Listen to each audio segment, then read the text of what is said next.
البيت هو مكان الاستقرار لأي حد فينا. ممكن البيت يبقى البيت اللي هو السكن اللي نشأ فيه كل حد فينا مع أهله، وممكن البيت كمان يبقى مع ناس أغراب، وممكن البيت يبقى في بلد غريبة، وممكن البيت يبقى في كلام مع صديق. البيت هو المكان اللي بتحس فيه بالراحة والأمان.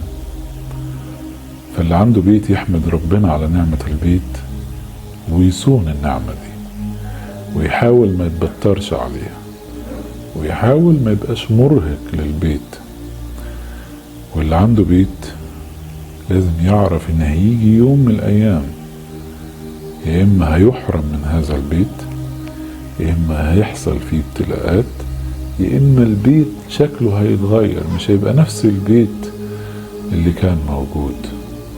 فاللي لسه عايش في فترة البيت يستمتع بيها ويحسن الى اهل البيت، عشان البيت مش دايم في حياتنا.